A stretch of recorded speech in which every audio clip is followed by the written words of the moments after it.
Kuliah Subuh oleh Ustadz Suratno SAG, Manajemen Waktu, disampaikan pada Mabit kelas PK Tahfiz. Liputan selengkapnya berikut ini.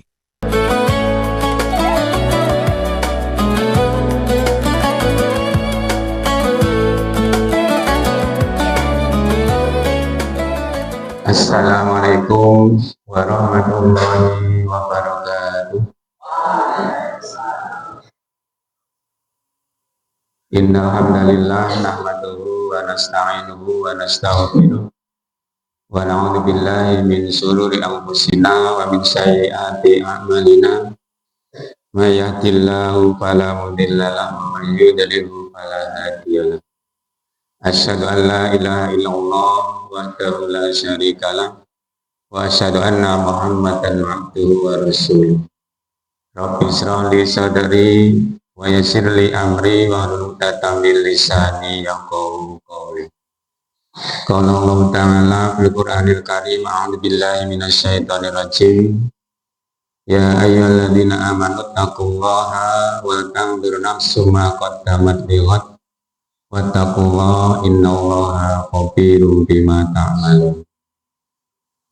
Yang kami hormati Bapak Ibu guru, para ustadzah, dan yang kami banggakan anak-anakku sekalian, marilah kita panjatkan puji syukur kehadirat Allah Subhanahu wa Ta'ala yang senantiasa melimpahkan nikmat, rahmat, hidayah dan taufiknya, sehingga pada pagi hari yang dingin ini kita bisa berkumpul bermuajahah di masjid ini dalam rangka melaksanakan serangkaian yaitu mabit, dan tadi sudah melaksanakan qiyamul lail, sholat fajar, dan tadi sudah kultum, dan ini sekalian ditambah lagi.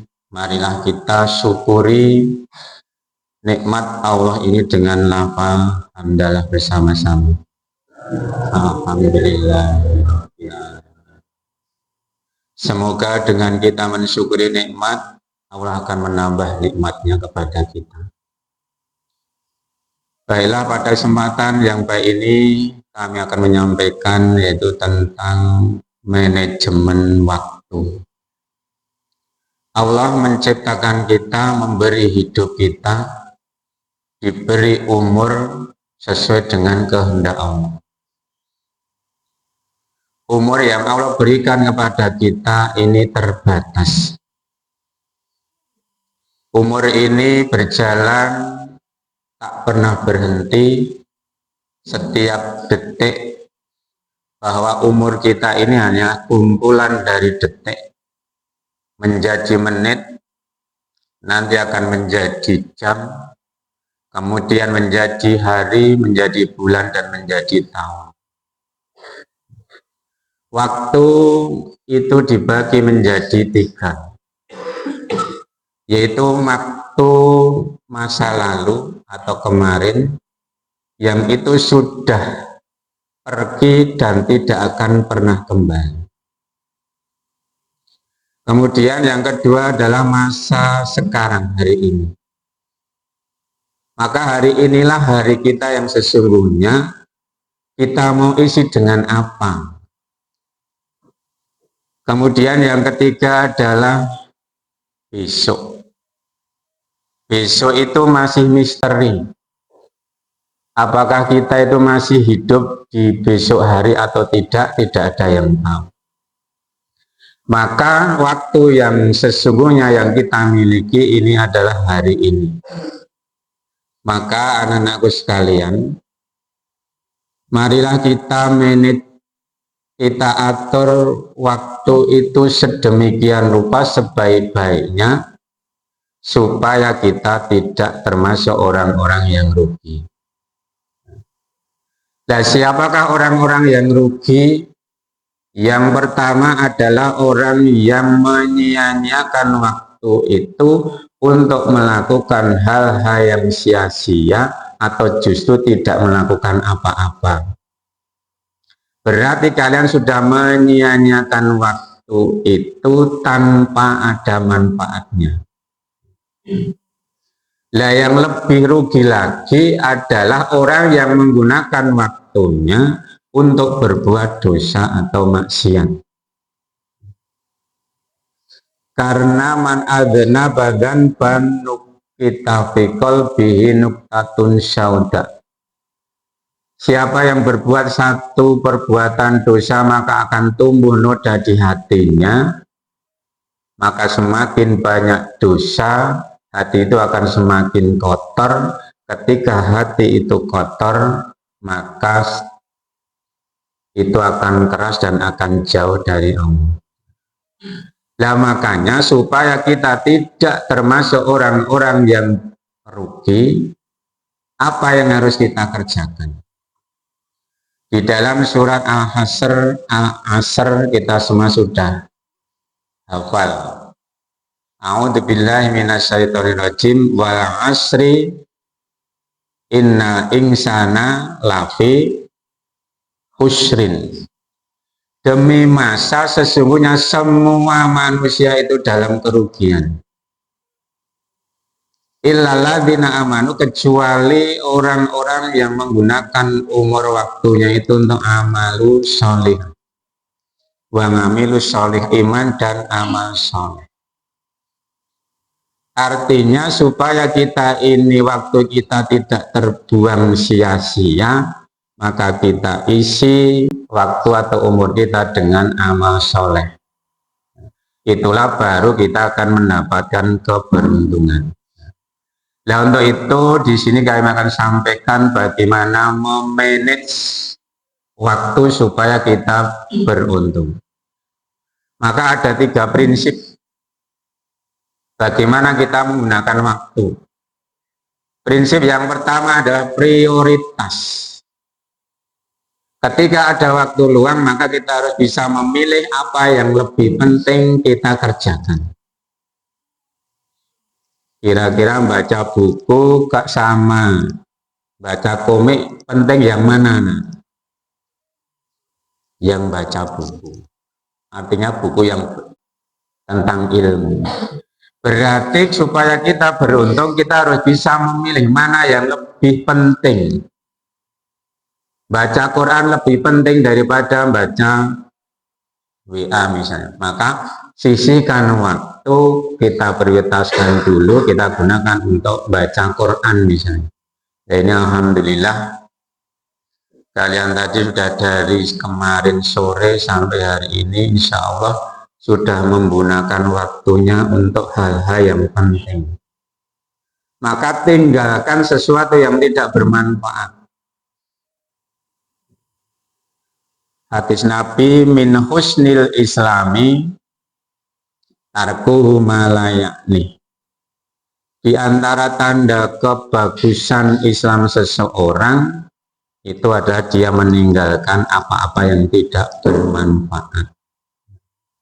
Itu yang pertama. Jadi kita harus bisa mengisi waktu untuk melakukan sesuatu yang lebih penting.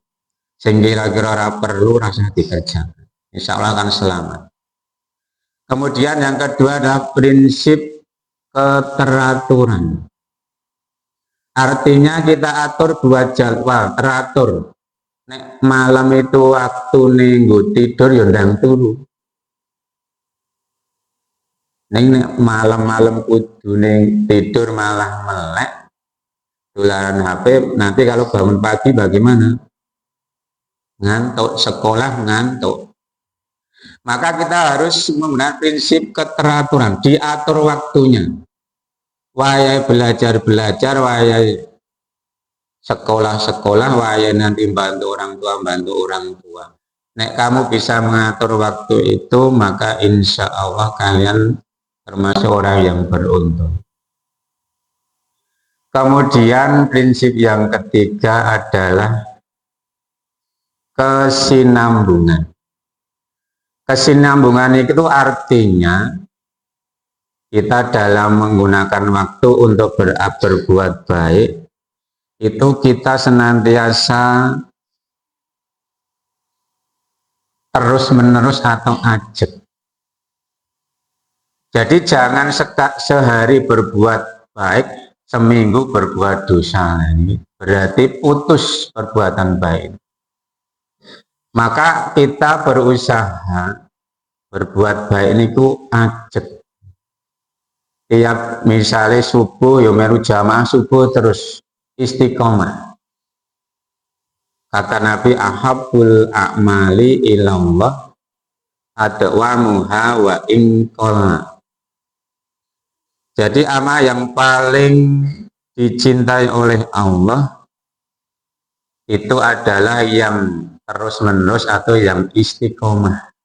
Sidik-sidik nih ajek itu insya Allah lebih dicintai oleh Allah daripada sekali banyak tapi hanya sekali. Kemudian yang terakhir, prinsip dalam memanage waktu itu adalah adanya keseimbangan. Keseimbangan antara dunia dan akhirat, keseimbangan antara urut hasbunallah, antara hubungan kita dengan Allah dengan hubungan kita dengan sesama. Kita harus seimbang. Jadi kalau urusan akhirat wayai sholat, kita sholat. Kalau kalian wayai bantu orang tua, bantu orang tua. Wayai belajar, belajar. Nah, kalau sudah berkeluarga, wayai sholat, wayai bekerja, bekerja. Itu berarti seimbang. Kemudian yang kedua, seimbang antara urusan hubungan manusia dengan Allah dan yang kedua hubungan manusia dengan manusia. Kita itu sebagai makhluk religius juga makhluk sosial. Di samping kita baik kepada Allah, rajin beribadah, kita juga baik kepada sesama manusia, kalian sesama teman. Berarti insya Allah kalau kita gunakan waktu umur kita untuk ibadah kepada Allah, kita gunakan untuk bersosial kepada sesama teman, sesama manusia, baik kepada guru dan semuanya, maka itu namanya seimbang tawazun. Karena apa artinya kalau kita baik kepada Allah tapi tidak baik kepada manusia, Allah juga tidak suka. Laisa bi khairikum man tarakat dunya li akhiratihi wa akhiratuhu lid dunyahu. Bukanlah orang yang baik itu adalah orang yang mengejar akhirat dengan meninggalkan dunia, juga bukan orang yang baik itu orang yang mengejar dunia sampai melupakan akhirat. Maka yang terbaik adalah hatta yusibu minhuma jami'an. Itu orang-orang yang bisa menyeimbangkan antara keduanya, yaitu hubungan kita kepada Allah dan hubungan kita kepada sesama manusia. Itulah sedikit yang kami sampaikan. Mudah-mudahan kita semua bisa memanage waktu sehingga kita termasuk orang-orang yang beruntung. Demikian, ada salah mohon maaf. Billahi taufiq wal hidayah. Wassalamualaikum warahmatullahi wabarakatuh.